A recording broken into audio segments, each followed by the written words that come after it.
오늘 아침 뉴스 연구소. 오늘 아침 뉴스의 맥을 짚어드리는 시간 뉴스연구소. 오늘도 두 분의 연구위원 나오셨어요. CBS 김광일 기자, 뉴스톱 김준일 대표, 어서 오십시오. 안녕하세요. 첫 번째 뉴스 어디로 갈까요? 두 번째 코로나 수능. 정말 잠시 후면 시작을 하네요. 입시를 8시 10분까지 완료해야 하거든요. 그러니까 고사장 앞에서 이제 발열 체크도 해야 된대요. 그러니까 아직 이동 중인 수험생분들이 있다면 조금 더 서두르시는 게 좋겠습니다. 예. 현장에 저희 사회부 기자들도 나가 있는데 단체 응원, 그러니까 교문 앞에서 후배들이 꽹가리 치고 하던 게 이제 오늘은 거의 없다고 하더라고요. 코로나19 우려 때문에 단체 응원을 이제 금지했고 학부모들도 가급적 거기 이제 모이지 말라고 교육 당국이 권고했다고 합니다. 그래서 이렇게 조용한 수능이 이번에는 좀 되겠고요. 네네. 올해의 수능은 이제 두 번째 코로나 수능이 될 텐데요. 그렇죠. 그래서 이번에도 마스크 쓰고 이제 시험을 치러야 한답니다. 마스크 쓰고 쳐야 됩니다. 예. 신분 확인할 때 그리고 점심시간 이렇게 두 차례만 이제 벗을 수가 있다고 하고요. 반대로 이제 책상 칸막이 같은 경우는 점심시간에만 설치가 됩니다. 네.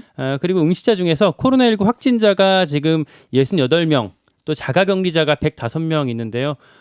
병상이나 또 별도로 마련된 시험장에서 동시에 시험을 치를 수가 있다고 합니다. 예, 8시 10분까지 입시를 완료. 오늘도 막 그 택배 오토바이 타고 퀵 오토바이 타고 움직이는 이런 수험생들이 있나 모르겠어요.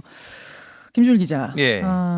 대선 후보들의 입시 공약은 뭔가 궁금해지더라고요. 네, 최근에 이제 수능을 맞이해가지고 뭐 이틀 전에 특히 집중적으로 발표가 됐어요. 전체적인 기조를 보면은 네. 정시 확대, 수시 축소, 그리고 뭐 이를테면 학생부, 뭐 이런 종합 전형 이런 것들 좀 축소하는 방향이에요. 네. 그래서 이거는 소위 말하는 조국 사태의 여파다. 다 입시 공정성 얘기, 뭐 조국 사태 얘기를 다 꺼내고 있어요. 그래서 안철수 후보 같은 경우에는 일단 1년에 7월하고 10월 수능 시험 2번 보는 안을 제시를 했어요. 수능 2회. 예, 수능 2회. 이게 94년에 첫 수능 때 이게 도입된 이후로 한 번도 없었거든요. 딱 한 차례 했잖아요. 한 그때 해. 왜냐면은 나는 준비가 덜 돼서 뒤에 보겠다라고 했는데 예. 뒤에 게 어려웠어요. 그러면서 맞아요. 난리가 났습니다, 그때. 난이도 못 맞춰가지고. 난이도 못 맞춰가지고. 그래서 어떻게 할 건지 뭐 그게 좀 저도 궁금하긴 한데, 그리고 수시 전면 폐지 뭐 이런 얘기를 했습니다. 수시 전면 폐지란 얘기는 정시 100%란 정시 얘기. 100%. 요 얘기는 홍준표 후보가 경선 당시에 하기도 했었어요. 그렇죠. 예. 똑같이 거의 똑같다라고 보시면 될 것 같고, 김동연 부총리도 뭐 부모 찬스 퇴출을 선언을 했는데 뭐 수시를 완전히 없애는 건 아니고 학생부 종합 전형은 없애는 방향. 그리고 예. 저는 눈에 띄었는 게 국공립대 추첨제를 일정 부분 도입하겠다. 추첨으로 서울대 뽑겠다 뭐 이런 거거든요. 이거는 그러니까 이게 어떻게 보면은 이 추첨제가 나을 수도 있다. 지금 뭐 이런 계급 사다리가 있는 이런 상황에서 국공립대 입학은 추첨으로 하겠다. 일부 뺑뺑이 돌린다. 예. 오, 굉장히 파격적인데요. 굉장히 파격적이죠. 그 교육부 폐지, 뭐 서울대 학부 이전. 근데 뭐 오히려 이재명, 윤석열 후보는 딱히 없습니다. 이재명 후보는 아직 안 나왔고요. 네. 윤석열 후보 같은 경우에도 역시 뭐 정시 조국 사태, 확대 정도 나왔던데요. 정시 확대, 조국 사태 정도. 맞겠다. 뭐 이런 입장이에요. 근데 이번에 사실은 그러니까 지난 이른바 조국 전 장관 사태 이후에 수시가 상당히 축소가 이미 됐어요. 그렇죠. 이미 자동 봉진이라고 하는 자소서 봉사 활동, 뭐 진로 활동 이런 거 다 못 씁니다. 못 쓰는 상황이라 거의 내신 성적 위주로 뽑는 수시로 이미 변화가 된 상태긴 한데, 이 입시제도 얘기는요 오늘 2부에서 더 자세하게 들여다보겠습니다. 두 번째로 가죠. 엔진 없는 항공모함. 어디 얘기입니까? 민주당 대선 선대위 얘기입니다. 어. 예, 민주당 이제 그 당의 위기론이 지금 이렇게 선대위 시스템을 좀 향하고 있는데요. 선대위는 항공모함급인데 이걸 기민하게 움직일 성능 좋은 엔진이 없다. 이 말을 한 선대위 관계자가 저희 기자한테 어제 했던 말이라고 해요. 네. 당내에서 오가는 문제 의식을 이제 적확하게 좀 드러낸 표현인 것 같습니다. 그러니까 아무래도 이제 선대위를 메모드급으로 이번에 꾸렸잖아요. 네. 그래서 계파별, 선수별 나눠먹기로 이렇게 인선했던 어떤 부작용으로 좀 보입니다. 그러다 보니까 이제 지난번 대선 때 문재인 후보가 이제 광흥창 팀이라고 해갖고 이제 양정철, 뭐 임종석, 뭐 이런 측근 실무진 중심으로 이제 전략을 짰던 거랑 이제 비교가 되고 있거든요. 네. 그래서 이번에도 뭐 정성호, 김영진 의원 같은 이제 7인회를 다시 전면에 세우거나 최측근들. 예. 아니면 이해찬 전 대표한테 실권을 맡기는 방안 이런 것들 좀 부상을 하고 있습니다. 이해찬 대표 같은 경우는 이제 이재명 후보랑 원래 어제 만나기로 했던 걸로 저희 CBS 취재 결과 확인이 됐었는데요. 네네. 자리에 동석하기로 했던 이낙연 전 대표 어떤 일정이 잘 조율이 안 돼 갖고 연기를 하기로 했다고 합니다. 그러니까 이재명 후보 지지율이 뭐 높게 나오고 있으면 이런 얘기가 안 나올 텐데 격차가 벌어지고 있고 일시적 컨벤션 효과라고 보기에도 이거 너무 오래 지속된다. 이런 얘기가 드니까 이런 얘기가 나오니까 결국은 한마디씩 다 하고 있는 상황인 거예요. 네. 특히 양정철 전 민주연구원장의 얘기가 어제 큰 관심이었죠.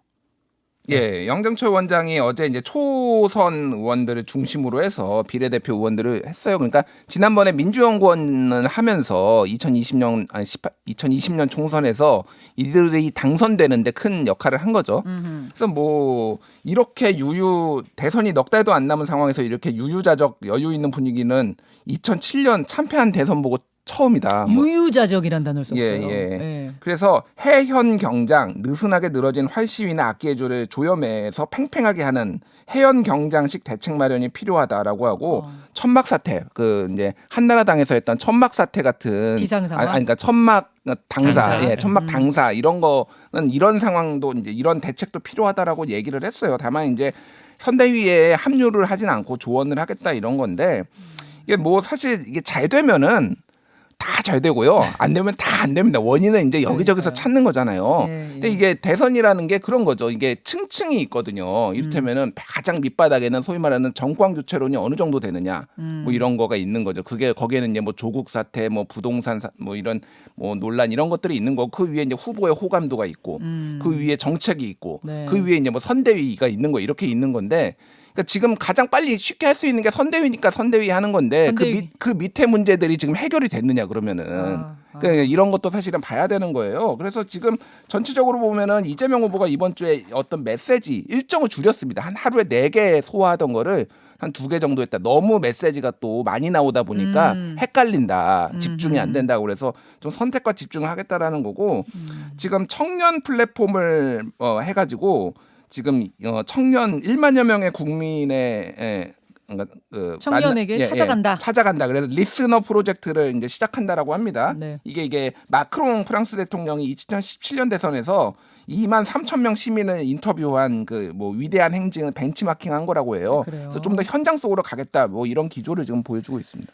예, 이게 지지율이 이렇다 보니까 민주당 쪽의 이 위기감이 훨씬 지금 큰 상황인 네. 건 분명해요. 네. 김광일 기자, 민주당 사람들 쭉 좀 취재해봤죠. 뭐 제가 직업이 이제 민주당 사람들, 뭐 국민의힘 사람들, 정치권 인사들 하루 종일 만나고 다니는 게 직업이다 보니까 얘기를 많이 듣는데 네.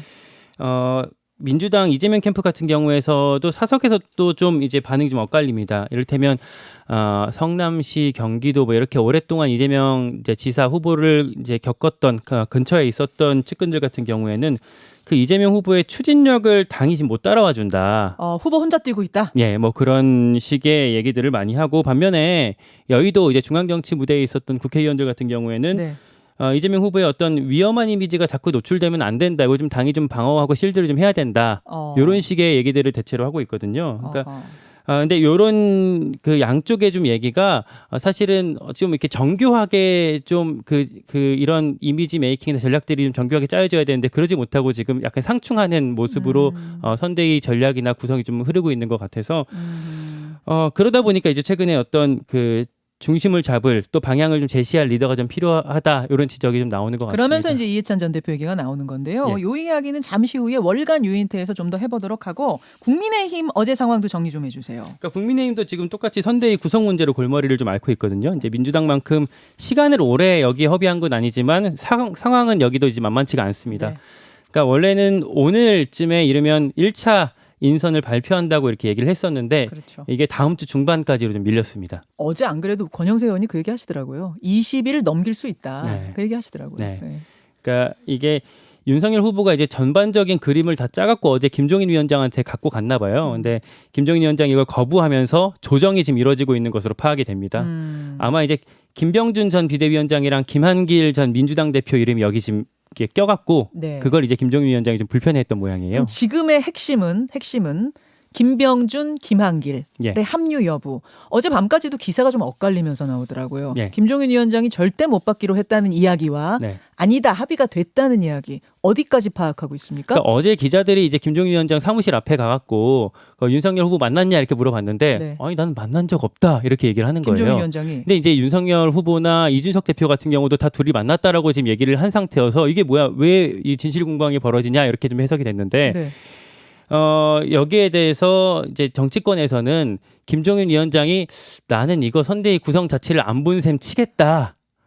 라고 말한 걸로 좀 해석이 되더라고요. 아 그런 의미로 안 만났다고 얘기한 거. 그러니까 만나긴 만난 거예요, 두 사람이? 아니 뭐 만났겠죠. 그 윤석열 후보랑 이준석 대표가 다 만났다고 얘기를 했는데 예, 예. 아예 만나지 않지는 않았을 것 같고. 그럼 김종인 위원장이 안 만났다 얘기한 건 안 만난 거나 다름없다는 의미가 아니겠느냐. 네. 여론에서. 네. 예. 그- 이게 뭐 지금 더 네.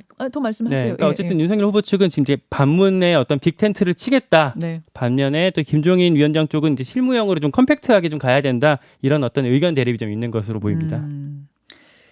결국 이제 김종인 위원장이 원톱으로 오는 것까지는 확정인 것 같은데 그리고 권성동 사무총장도 확정인 것 같은데 그 외에 이제 일부 조율이 좀 결정적인 조율이 어려운 거군요. 민주당도 지금 이게 뭐 비대하다 그래서 좀 축소해야 된다 실무형으로 해야 된다 이런 얘기가 있잖아요. 이것도 근본적으로 약간 그런 거죠. 그러니까 실무형으로 좀 작게 갈 것이냐 아니면 크게 갈 것이냐라는 거고 지금 뭐 소위 말해서 반문 빅텐트를 지금 뭐 추구하는 거는 윤석열 후보가 추구하는 건 뚜렷해 보여요. 네. 그다음에 이용호 의원이나 뭐 김한길 전 대표 뭐 이제 하는 건데 이게 사실 진짜 얼마나 도움이 되느냐에 대해서는 이견들이 있기는 하죠. 그러니까 예. 저는 요 얘기를 들으면서 그 지금은 그만둔 이동훈 전 대변인, 그러니까 윤석열 후보가 움직이기 시작할 때 제일 처음으로 합류했다가 바로 그만뒀던 그 이동훈 전 대변인이 저랑 인터뷰할 때 뭐라 그랬냐면 압도적 정권 교체. 그러니까 압도적이란 말을 그 인터뷰에서 한 3번인가 했어요. 뭐 그러고 나서 그다음 불미스러운 일로 바로 그만뒀지만 그 기조를 윤석열 후보가 지금도 가지고 있는 것이 아닌가. 그냥 정권 교체가 아니라 압도적으로 하려면 친문 빼고 다 모여. 지금 이런 텐트를 구상하고 있는 게 아닌가. 어제 그런 생각 들더라고요. 그런 뭐 기조가 있을 수는 있는데 그게 이제 김한길 뭐 이런 분들이 다 들어왔을 때 그게 그러면 다 꾸려지느냐. 그건 또 이제 다른 차원이라는 게 이제 김종인, 이준석 두 사람의 생각인 거죠. 거기서 엇갈리고 있는 느낌. 알겠습니다. 여기까지 일단 듣고 오늘 뭐 월간 등등등을 통해서 더 풀어가도록 하죠. 수고하셨습니다. 고맙습니다. 김현정의 뉴스쇼는 청취자 여러분의 참여로 이루어집니다. 트위터, 페이스북, 레인보우 게시판, 그리고 단문 50원, 장문 100원의 유료 문자 샵 1212, 우물정 1212 통해 참여하실 수 있습니다. 김현정의 뉴스쇼 여러분과 함께 만듭니다.